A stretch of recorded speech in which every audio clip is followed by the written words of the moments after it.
Hi everyone and welcome to my recent game collecting video of September releases of 2023.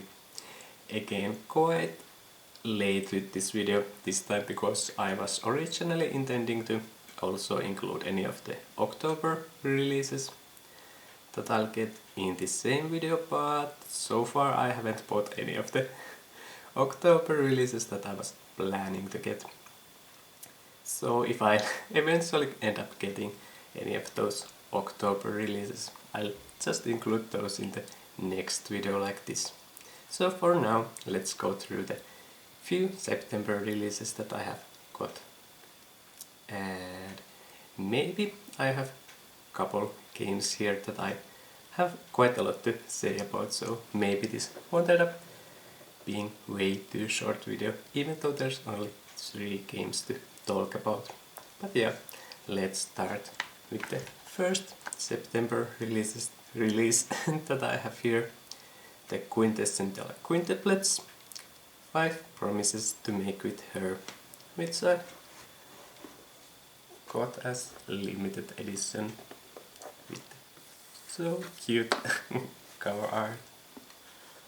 I just love these Quintessential Quintuplets limited edition boxes because of those wedding dresses.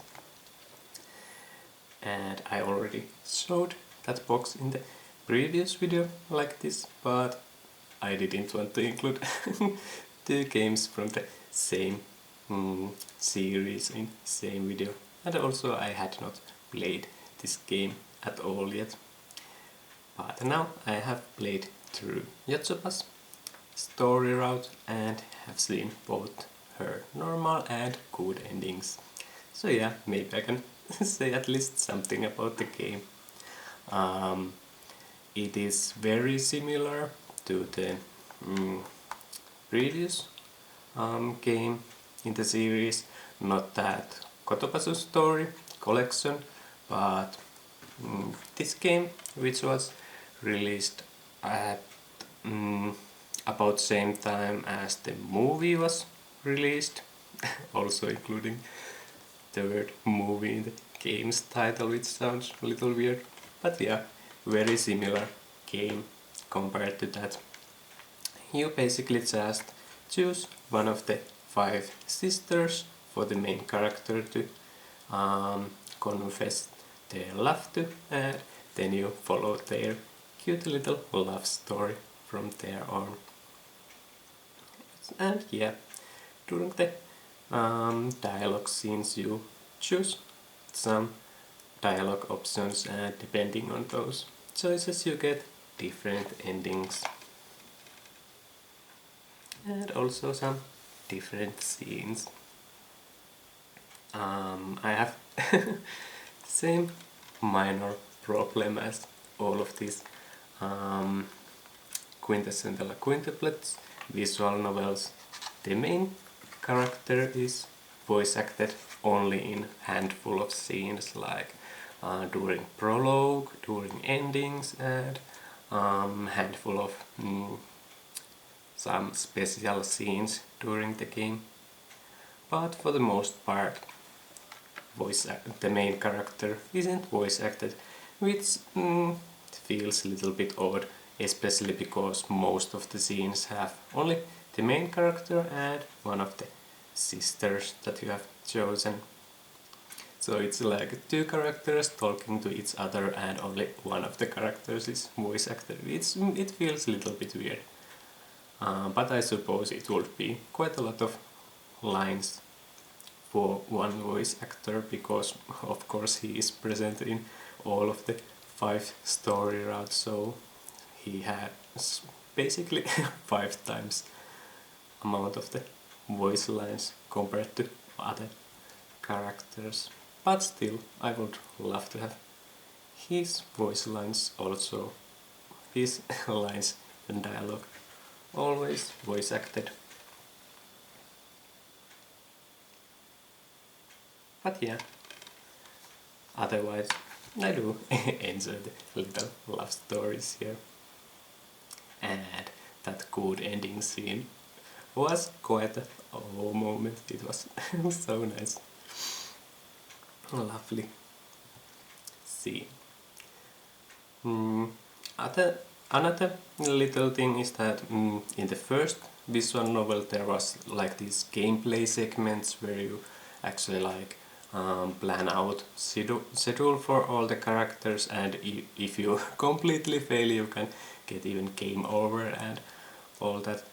In the second game you visited some famous locations in Japan, and there was even like real recorded short video clips of those locations, which was nice little extra. I feel like there's nothing like that kind of little extra in here. So there are like extra stories after you have completed all 5 story routes, but still it feels like it's a little bit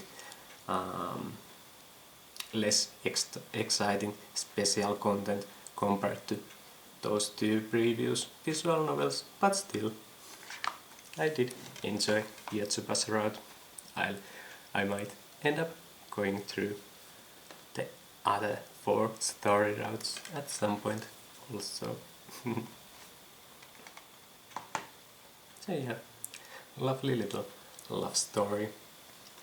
And next, Lies of P, which was quite surprising game to me, and also I feel like quite many people have been surprised by this game because it's so amazing.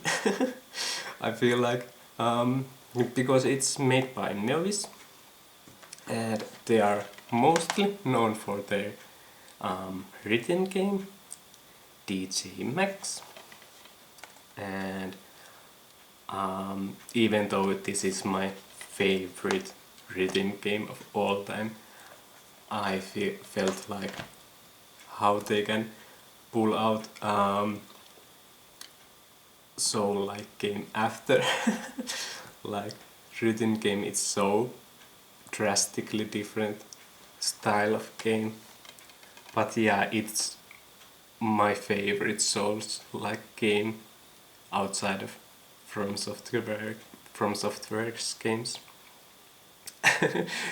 Even I had to say that little addition at the end because yeah, I feel like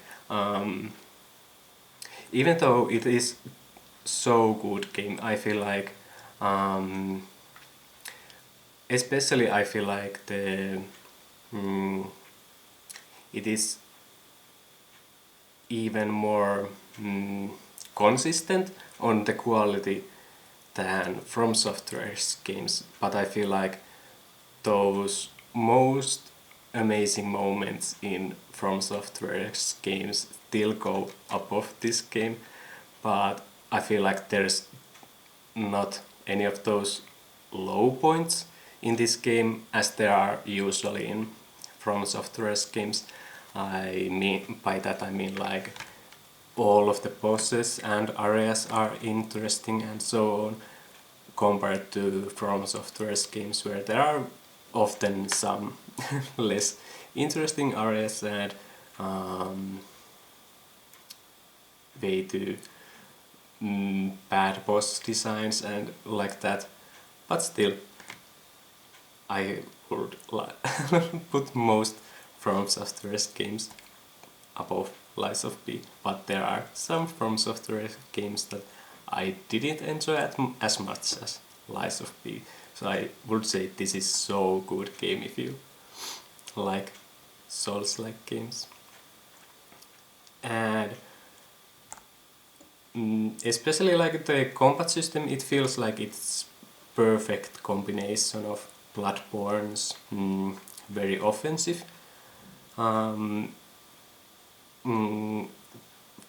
very attack focused playstyle, and at the same time it feels like it combines those Sekiro's parry mechanics in the mix, so it feels so good mix of those 2 playstyles. You always need to be on your toes to choose which of the two play styles fits to the moment better. And on top of the so amazing gameplay, it also includes this quite interesting take on the so old and so loved story of Pinocchio, which was funny to see how there's so many familiar characters from Pinocchio story, but still the what happens in the story is quite drastically different to the original Pinocchio tale. So yeah, I also loved the story. It is very different style of storytelling compared to From Software's games, but I still enjoyed the story quite a bit. And I especially liked Nevis's take on Pinocchio design. I love the character design.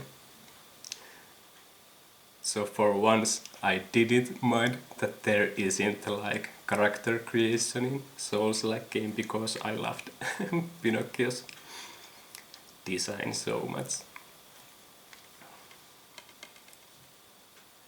And one thing that the story also does so well is that quite often when I play Souls-like games on release, if they get like new downloadable content later on, I have kind of hard time to going back and play through that extra content later.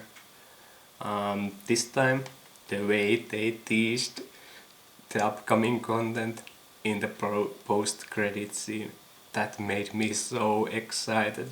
The idea of bringing characters from other old fairy tales into this world that they made with Pinocchio story, it feels so amazing idea. I can't wait how they pull that off.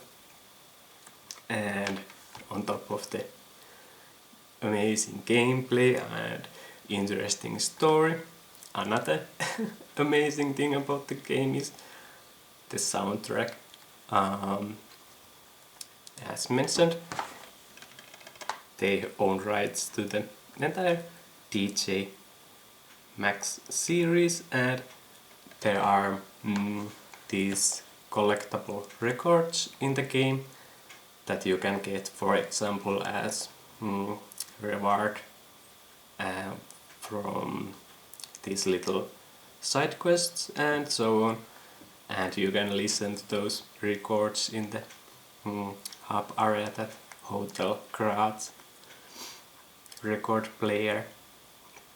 And all of those records are like new versions of old songs in DJ Max series. It's so much fun to hear those familiar tracks that I have played who knows how many hours in that rhythm game, and hearing completely new versions of those same tracks. It was so amazing. And yeah, they completely redid those tracks, and they have quite a different mood to those tracks and so on.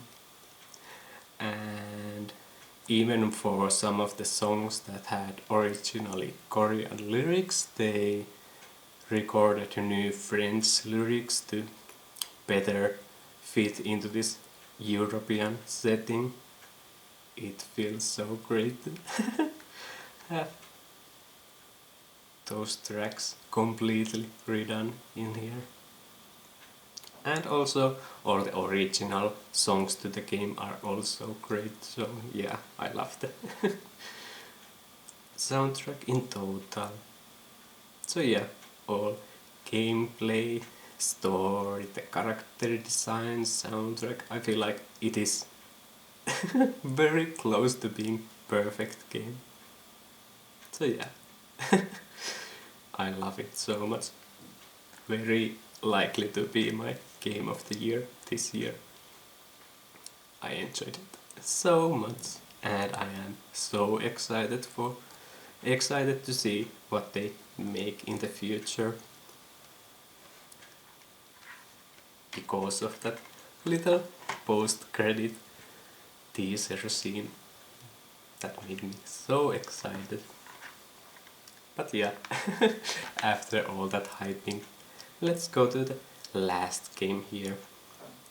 Is then Nordics. So yeah, another entry in the quite long running ES series. And even though I've played quite many ES games, I quite often end up not finishing them for some reason. But this time I actually completed the story, and I also did absolutely everything that there is to be done in the game. Collected everything, did all the side quests and so on. And I have no idea why I enjoyed this ES entry so much more than the previous games. I think the gameplay is quite similar to other previous ES games, but maybe it's the Nordic setting that made me love this game so much. So yeah, the story takes place in this Nordic part of the East world, starting from the little Karnak village, and then you explore the seas there, and maybe also the sea exploration made me like the game so much. For some reason lately I've been wanting to play games with ships and sea exploration and things like that. For example, I game that I played before this was Spiritfarer, and I enjoyed managing that little ship in that game and exploring the areas. And so yeah, this has similar feel to it when you explore the islands and find new locations and so on. And you have this sunrise ship that you can customize, and also you get new crew members as the story progresses. And main character is of course Adol Christine, and he is joined by Karja Palta. And gameplay is quite fun. They are literally linked together by this magic force, so they have to do their best to work together. And in gameplay they have both their own roles. Karja is like there to break the enemy's guards, and Adol does more damage compared to Karja's more break heavy attacks. So it's fun to keep switching between the two characters, and also on top of that there is this combi mode where you are kind of controlling both characters at the same time, and you get new combination skills and so on. So yeah, I enjoyed the combat system as well. And you have handful of characters that join your crew on that ship, and I did enjoy quite a lot of every time that you find new crew member to your ship, the ship gets more lively as there are more people on the ship, and you can walk around seeing people and talking to them and getting to know their backstories and so on. So yeah, quite fun little game. And especially those boss designs, maybe starting from like halfway through the game, towards end the boss designs are so much fun and you get those quite cool looking skills and so on. Maybe the first half of the game is a little bit slow paced.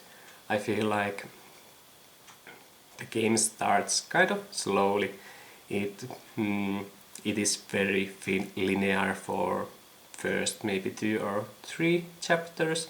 You simply have to follow very strict lines where to go and what you need to do and so on.